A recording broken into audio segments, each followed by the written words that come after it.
তুমি আমাকে একটা কথা স্পষ্ট করে বলো তো, একটা কথার উত্তর দাও। তোমার উত্তরের ওপর কিন্তু অনেক কিছু নির্ভর করছে। অনেক কিছু কেন বলবো, আমার সব কিছু নির্ভর করছে দেবজিৎ, একটা উত্তরের উপর। স্বামীর সঙ্গে বোঝাপড়ায় এমন ধারা ব্যস্ত যে মানুষটা খেলো কি খেলুনি সে দায়ও নেই। নিজে তো খায় দায় কিছুই করেনি, তাই ভাবলুম ঘরে খাবারখানা নিয়ে যাই। তা এখন ঢুকবো কি করে? দুজনের এসব কথাবার্তার মধ্যে আমার ঢোকাটা কি ঠিক হবে?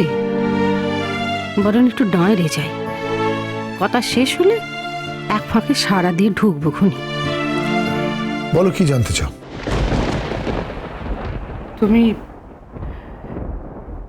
তুমি আমাকে আর ভালোবাসো না, না? বাসি।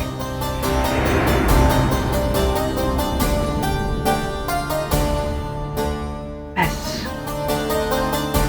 আর আমার কিছুই চাই না। আমি কারোর দয়ায় বাঁচতে পারবো না দেবজিৎ। আমি আমার স্বামীর ভালোবাসার জোরে বাঁচতে চাই, কারোর দয়া নয়। আমাকে আমাকে ছুঁয়ে বলো না দেবজিৎ, তুমি আমাকে ভালোবাসো।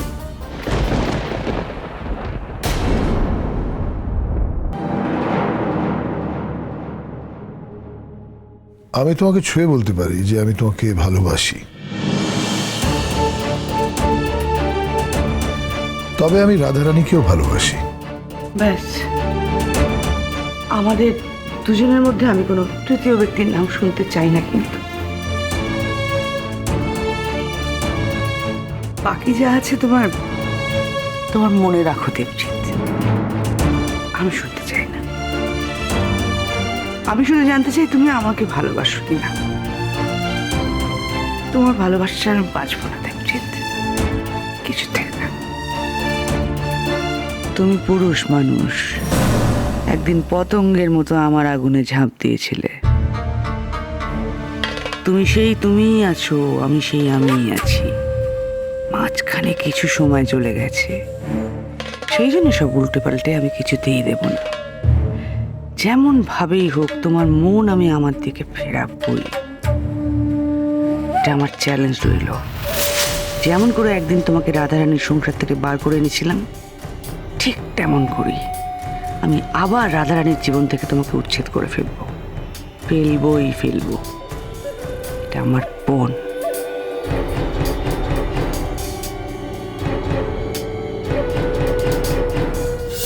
চেষ্টা কেন না, প্লিজ প্লিজ কেন না? আমি তোমাকে বললাম যে আমি তোমাকে ভালোবাসি। শুধু অভিমানের বশে বউয়ের কাছ থেকে আমার কাছে চলে যাওয়া হয়েছিল, আর নিজের সংসারখানা সচল রাখার জন্য আমাকে নিয়ে আসার এত হুড়োহুড়ি মারুচ্ছে মশাই। আসল কথাখানা তো এই বন্ধ করে বলেই ফেললে যে তুমি আমার বোনটাকে ভালোবাসো। তাইলে কেন বলেছিলে যে বোনের সঙ্গে সব সম্পর্ক ঘুরছে আমার সঙ্গেই থাকবে? ঠাকুর আমাকে বাঁচছে গো। ভাগ্যিস আমি রাজি হইনি, ভাগ্যিস আমার কোনো দুর্মতি হয়নি গো। ঠাকুর, এমনি করে আমাকে সব বিপদ থেকে, সব লোভ থেকে তুমি রক্ষা করো ঠাকুর। আমার আর কিচ্ছু চাইনি গো, কিচ্ছু চাইনি।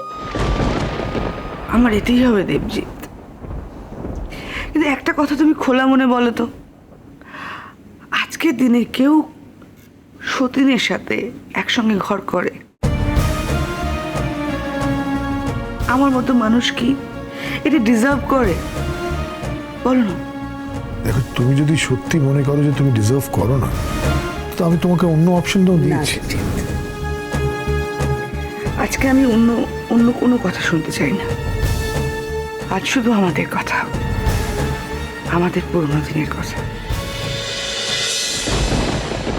আমি তোমাকে পুরোনো দিনগুলো ফিরিয়ে দেবো। দেখো, তোমার মনে পড়ে দেবজি, আমি রাস্তা দিয়ে হাঁটলে তুমি ব্যথা পেতে?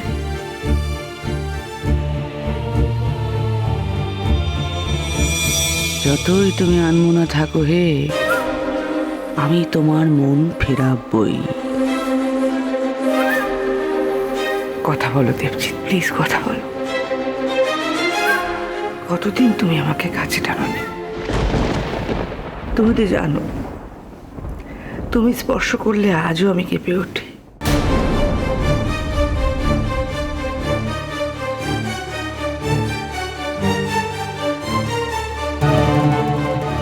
কেঁদো না চেষ্টা, কেঁদো না। তুমি কাঁদলে আজও আমার খারাপই লাগে।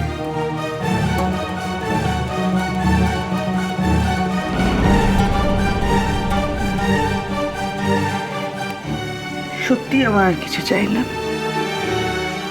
আমার সবই পাওয়া হয়ে গেছে। তুমি আমাকে স্পর্শ করেছো, মনে হচ্ছে আমার কোনো কিছুই পাওনা নেই, সব পাওয়া হয়ে গেছে। থাক রাধারানী এ বাড়িতে।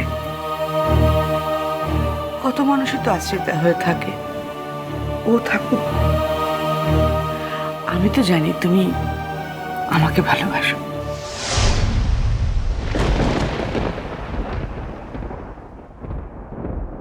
তবে একটা কথা আমি স্পষ্টভাবেই বুঝিয়ে দিতে চাই তোমাকে।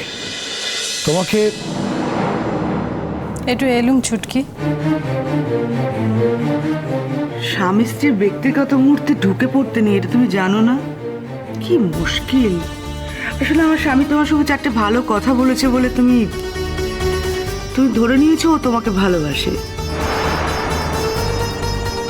এখন দেখলে তো দেবজিৎ আমাকেই ভালোবাসে। আমার তো মনে হয় আমাদের কথাগুলো তুমি বাইরে থেকে শুনেছো। ছাড়ো, আমি তোমাকে কিছুতেই ছাড়বো না। একবার যখন বলেছো তুমি আমাকে ভালোবাসো, আর ছাড়া যায় বলো? মেলা নাথ হয়েছে, তোরা খেতে আসছিস নি দেখে ভাবলুম আমি গিয়ে খাবারখানা দিয়ে আসি। খেয়ে নিস বোন। রাধারানী, ছুটকি, তোর স্বামীর বোধহয় কোনো কিছু প্রয়োজন। কি প্রয়োজন সেটা জেনে নিয়ে নিচে এসে আমার থেকে নিয়ে যাস। রান্নাঘরে মেলা কাজ পড়ে আছে, গোছ করতে হবে। আর বাতের ব্যথাখানাও বেড়েছে তো, বারবার ওঠানামা করতে পারবো না। এসে নিয়ে যাস। রাধারানী, আচ্ছা, এই সময় ওকে কেউ ডাকে এরকম ভাবে? ও আমাদের ওরকম অবস্থায় দেখে লজ্জা পেয়েছে। জানোই তো গ্রামের মেয়ে।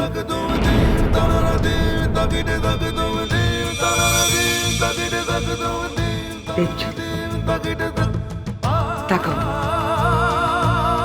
তাকাও আমার দিকে, তাকাও না আমার দিকে প্লিজ। লক্ষ্মীটি তাকাও আমার দিকে। ছাড়ো, ভালো লাগছে না।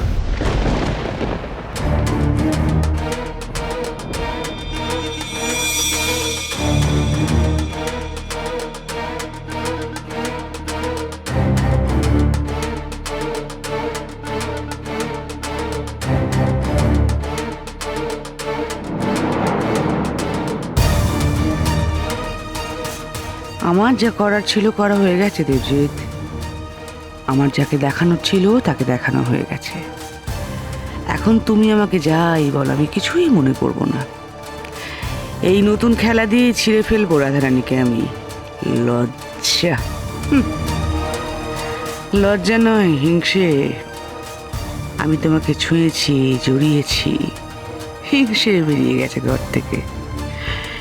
এখন থেকে এটাই হবে আমার নতুন চাল, ঠিক এটা।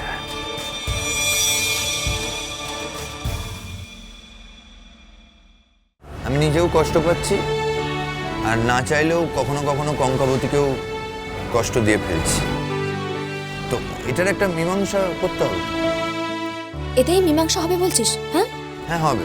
আমি যদি দেখি যে তোকে দেখা সত্ত্বেও কঙ্কাবতী খুব নর্মাল আছে, রিয়্যাক্ট করছে না, তাহলে আমি ধরে নেবো যে ও আমায় ভালোই বাসে না। আর আমি যে সন্দেহটা করছি সেটাই ঠিক। কি সন্দেহ করিস?